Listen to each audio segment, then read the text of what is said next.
The F-106 Delta Dart all-weather interceptor was developed by Convair from the company's F-102 Delta Dagger. After extensive structural changes and a more powerful engine, it was called F-106. F-102B was the original designation. The first F-106A flew on December 26, 1956, and the United States Air Force began receiving them in July 1959. Production of the F-106A and F-106B ended in late 1960, after 277 F-106As and 63 F-106Bs were built. The F-106 served as the Air Force's premier interceptor for more than a decade. However, it was rarely referred to as the Delta Dart. Informally, the F-106 was dubbed the Six. Interceptor aircraft had substantial strategic relevance in the 1960s due to evolving technology driving the dynamics of the Cold War at the time.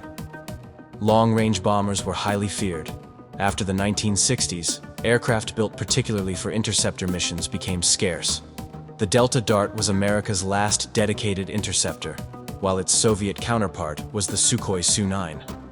It's important to note that Delta Dart's development did not go smoothly. The ejector seat failed, killing all 12 pilots attempting to eject. The F-106, on the other hand, was relatively inexpensive and had a strong reputation for performance, garnering its considerable appeal. The mission of an interceptor is to respond to and counter enemy aircraft incursions, primarily bombers. The F-106 was inspired by the Tupolev Tu-95, a long-range strategic bomber and Soviet counterpart to the B-52. The purpose of an interceptor aircraft is to catch and destroy larger, slower planes. The F-106 used the Hughes MA-1 electronic guidance and fire control system to carry out this mission. After takeoff, the MA-1 may be given control of the plane to get it to the proper altitude and attack position. The Genie and Falcon missiles can then be launched, halting the attack run and returning the plane to its base. The pilot regained control for the landing. Designed during the peak of the Cold War, the McDonnell Douglas AIR2 Genie was an air-to-air rocket with no guidance system. It was equipped with a W-25 nuclear warhead, a 200-pound compact fission bomb.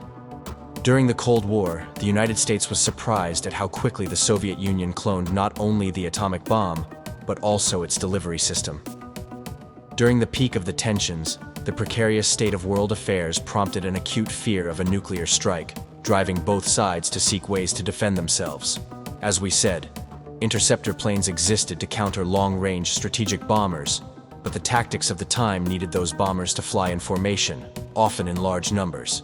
To avoid a nuclear assault, interceptors would have to shoot down every enemy plane, which was an unlikely scenario given the state of air-to-air armament capability at the time. The AIR-2 was designed to take out an entire formation of planes at once.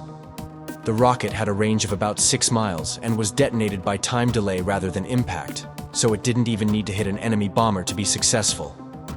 The nuclear warhead would do the work, and the time delay would give the interceptor pilot enough time to evacuate.